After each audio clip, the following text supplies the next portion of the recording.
Hello. How is everybody? I hope everybody's doing really good.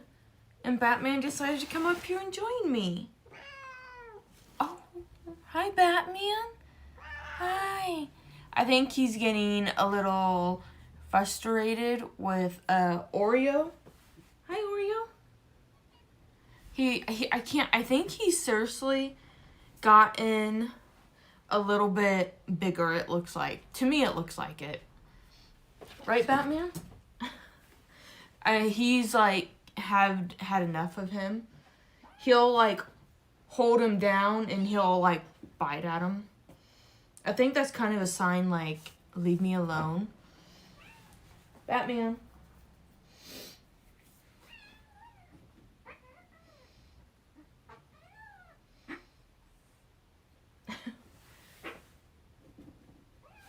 Batman, hey, come here, baby.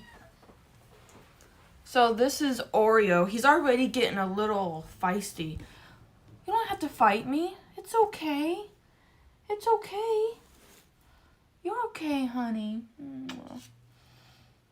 Yes. You want to say hi to everybody? Say hi to your readers, huh? No. Look. It's okay. You're all right. What is that? What is that? What do you think? What do you think? He'll probably jump down. Yeah. It does make me a little nervous when he jumps off. Hey, Oreo. Oreo. Oh, I just love him so much. He's walking around the desk now. Hey, handsome. Hey. What do you think? Hi. You're just so handsome. Yes. Okay, so I guess I'll start reading. We are reading chapter, I think it's 51 today. Yes, it's 51, and we have 55 chapters. And I cannot wait to start reading Wicked Curse. I am so excited. We'll be starting to read that on, actually, I think January 1st is what I'm thinking. So I'm just, because I do have my planner.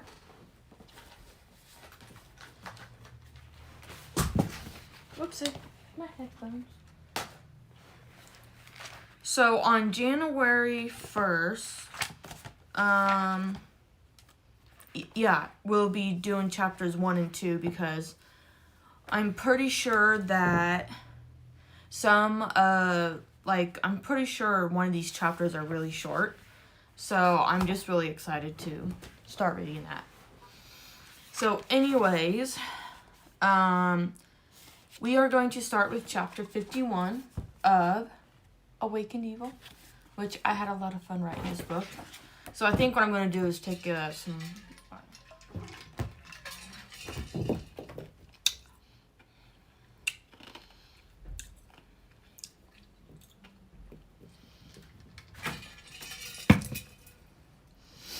Good Lord. Okay, so chapter 51. Batman, quit playing so rough with him. Outside by the worn fire pit, looking at Keegan and Terrence's obituary for a third time, Olivia looked up at the sky and wondered if they were back in heaven since they both told her how they died. How far away were they now? Sitting on the clouds, looking down at her and their loved ones. Skipping along the water, riding the shooting star across the universe. Was Grandpa telling them stories about his life? Were they finishing and watching life go by? She smiled to the thought, hoping they were at peace. But she didn't know what Keegan did with the lighter. The only thing she could think of was lighting a candle, but she couldn't remember Inga having a candle to bring her back from the dead.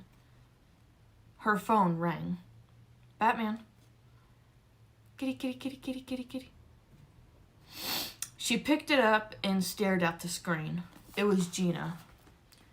Should I tell her that Inga has been awakened and the fact that I know who Keegan and Terrence are now? She probably already knows. Olivia paused, thinking about it, then slid her finger across the screen. Hello, Gina. I know you know. Yep, I was right. I knew she would. What do I know about what? Everything your mother called me. Everything. Your mother called me and said 2 people were looking for you. Richie and Madison? Yes, I know who they are. I found out on the obituary website. They have had horrible things happen to them. Inga tried to take Richie's little sister, Johanna. Olivia sat up in the chair more and leaned forward. What are we going to do then?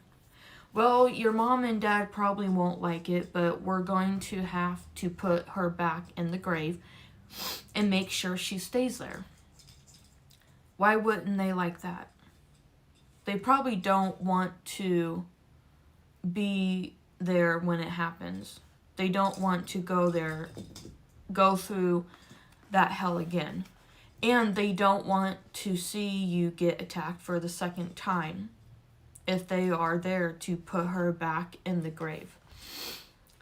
I thought stabbing her in the chest worked from the start. Yes, I thought so too. Well, something must be keeping her alive, or I don't know. I'm sure I can figure it out, but I had a vision that Inga attacked you again in the tub and Tyler saved you. I know he's a telepathic. I'm glad he told you everything. I'll let you meet him. I just don't know when yet. I know. He didn't lie to you, Olivia, about his ability. He just didn't know how or when to tell you. I know. He said he won't let anything happen to me. He's on his way over right now. He wants to talk to you. A knock was heard from outside. I'll talk to you later. Bye, Olivia. Bye.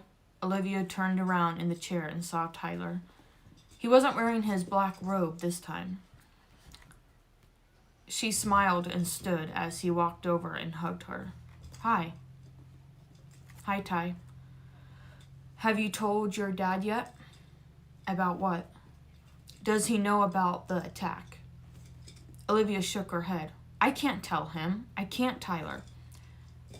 You don't have to until all this is over. But he'll find out. Dads always find out. He found out about you. Then you should probably tell him. Will you stay with me? He might get mad. He nodded and kissed her. Of course. Tyler followed Olivia into the house. He waited in the hallway a few doors down from the office. Olivia stopped in front of the front doors and saw her dad sitting at his desk, drawing out his blueprints. He looked up and saw her standing there. He leaned back in the chair and let her come in. Hey. Her dad. Hi, Dad. How's the drawing coming along? Good. Do you need something? No. Okay, what's on your mind? Well, I need to talk to you about something and you're not going to like it. He took his glasses off. And said, what? Olivia sat down across the desk and stared at her dad, knowing he would be upset and angry. He would probably think Tyler put it all in her head when he didn't. There's a lot of reasons why I've been acting the way I have for the past few years. He set his pencil down. Yeah, we've already talked about this. Olivia shook her head. No, I haven't. I only made myself believe I was because it's all real. What's real? Olivia paused. The two ghostly teenagers.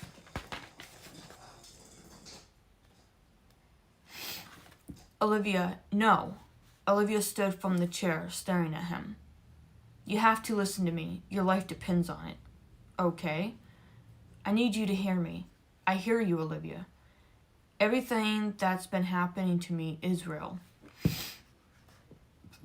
What do you think it is? Mom and Gina called and told me the same thing. What did they tell you?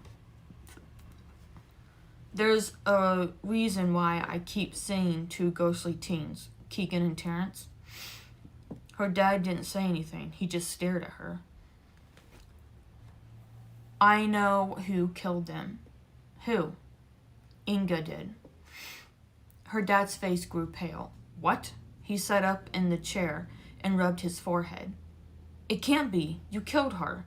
I know, but Keegan and Terrence were with his friends, and they went back to Inga's house. Keegan showed me a lighter, and I think he lit a candle to bring her back from the grave. Dad, I know this is all hard to take in, but it's true. Her dad was speechless until Tyler stopped in the doorway. Her dad looked at him, then Olivia. He got up from the chair and walked around the desk. Are you filling my daughter's head with lies, Tyler? Olivia sighed and crossed both arms. Dad, seriously? Don't you understand what she's trying to tell you, sir? Yeah, I understand what she's saying. Then please listen instead of blaming other people. Keegan, the blonde boy that she keeps seeing, was the one that lit the candle. He was the one that was killed first. How do you know that? Because I'm a clairvoyant, and Keegan did light a candle to bring her back. But he didn't know what it was going to do. Her dad stopped and stared at him with wide eyes. You are a psychic like Gina? Yeah, I can also read minds. I was born with it. I didn't pick it. I didn't want it, but now I have to live with it. How much do you know about Inga? Enough. I know she was a witch from Salem, Massachusetts. I know she did witchcraft and killed kids for their souls so she can stay strong. Did you research that on the computer? No, I saw it in a vision. I thought the dagger killed her. I thought it did too, Dad. Why didn't you tell me about Inga? His voice grew tense. Why did you wait this long? Because, Dad, I was afraid you either wouldn't believe me, or if I did tell you, something bad would happen. And I don't want nothing bad to happen.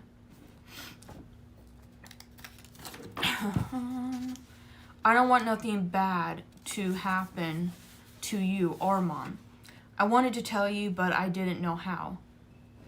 Griffin, I saw Olivia being attacked by the demons. I know what she went through because it happened to me from 5th grade to my sophomore year in high school. Okay, then what do we do? Olivia sighed. Gina told me on the phone that we needed to put her back in the grave. And put you in harm's way? Her dad explained. No, absolutely not. If we allow her to be the way she is right now, she's going to continue to kill people. Is that what you want? Tyler asked him. No. Then we have to do it, Dad. We don't have a choice. Someone is going to die if I don't stop her. Inga's house is miles away in Traverse City. We are here. Gina is down there, Olivia stated. We wait until she calls to see what needs to be done. Okay, her dad replied, but he still looked upset. That night, Olivia awoke to a bright light. It flowed downwards by the French doors that made its way to her as she stared at him. It formed in the shape of a man. The light outlined a figure, and she could now see who it was. Grandpa. He's here. He's really here. He really came. He walked over to Olivia and sat down on the bedside. Sat on the bed beside her with a smile she missed. He was still a young man in his 30s, just like the last time. Olivia, tears glided down her cheeks. She missed that voice. Grandpa, I miss you. I know, Olivia, I miss you too. Grandpa wrapped his arms around her. She felt the warmth of his embrace. Olivia, look at me. She did. Keegan and Terrence promised me they were going to help you. Olivia didn't know what to think or say. He knows who Keegan and Terrence are? I know. I know you're not afraid of that witch. You've grown so much. You're stronger now. You can beat this. If you need me, I'll be here. This made Olivia feel better to hear that. But she didn't want him to get captured by Inga like the rest. She would feel horrible. She shook her head. No, Grandpa. You can't help me. She might get to you and I'll feel horrible. I'm stronger now and younger. I was a fighter on Earth and I can be in heaven also. Don't worry. It will be okay, I promise. I'll be back when you need me. And you'll know it. Promise me you won't let her get you. I promise. He hugged her once more, then walked over to the glass doors. Was the light a path from heaven? She kicked the blankets off and said no. Grandpa stopped and turned around. She ran over and threw her arms around him, not letting go. She wanted him to stay. She needed him right now. Please don't leave me again. Please stay. I need you. I'll never leave you. I'm always around. I'll always be with you. He kissed her on the head.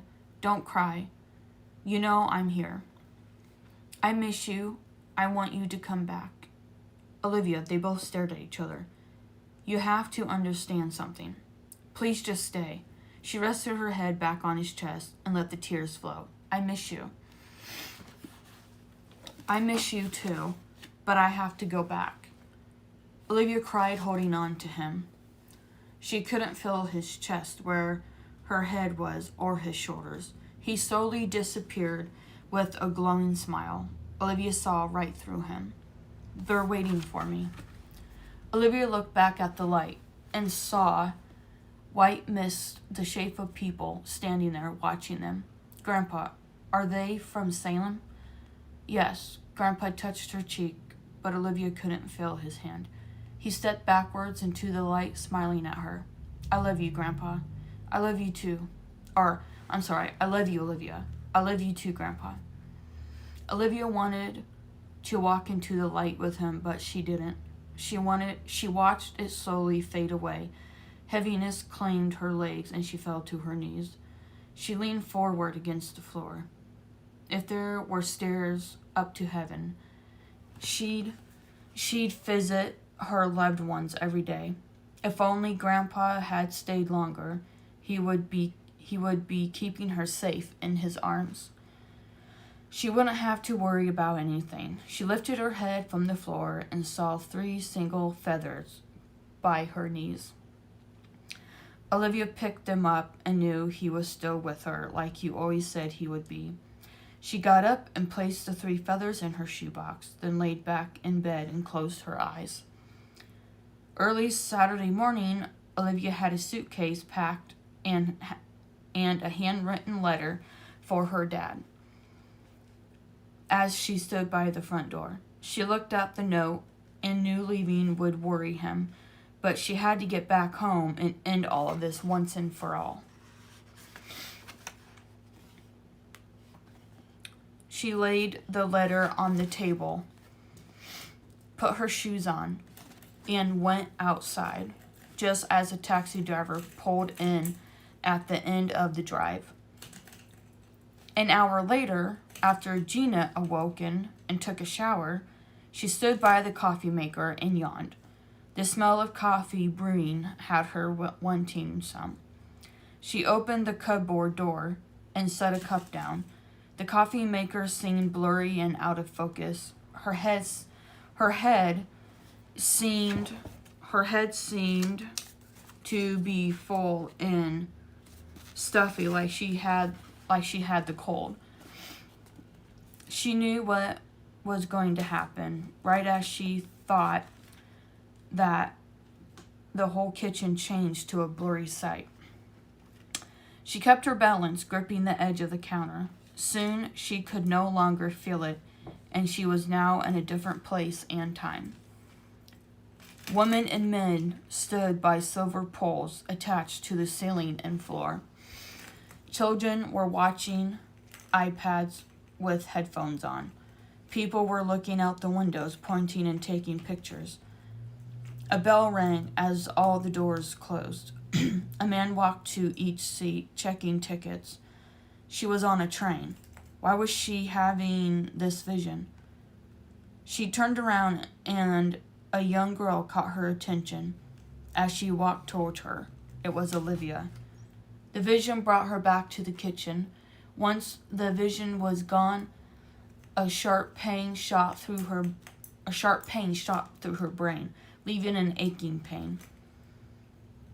She held a hand to her temple and until the pain subsided. She leaned back to the kitchen chair, easing her breaths, and then said, "No, she didn't." No, she didn't. Okay, so now that Olivia really knows what happened, she wants to get down to Traverse City as fast as she can. So she can get to Traverse City and get this all finished as soon as possible. And since we're like towards the end of this book, very close, I really wanted to bring in Grandpa Quinn, because like in the first book, The Wish, you can tell that she was really close with Grandpa, and in the second book, she just misses him like a lot. So I just wanted Grandpa to come back down and just talk to Olivia and just tell her, like, you need to just finish this and get it over with. If you need me, I will be here. And I just really wanted to give some comfort to Olivia, because I know she's going through a lot right now. And for Gina, she's pretty much understanding what had happened. I can't stop yawning. So when she gets to the train station, oh no, wait, hold on. Oh, okay, I think she's already on the train. Okay. So the beginning of this chapter, Gina calls Olivia and says, "Tyler's coming over to talk to you." So Tyler comes over and talks to her, and then Olivia wants to tell her dad, but she knows her dad's going to get mad. So when I wrote this, I really didn't know how a dad would react. I mean,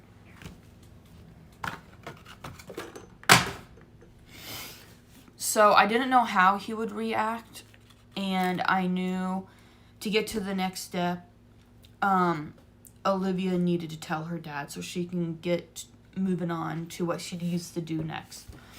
And so she did. And then, so Tyler is a psychic and the empath, which an empath is where you can read people's mind and have visions. And of course, Olivia's dad did not know this, obviously. And so Olivia decides to tell her dad, He doesn't take it too well.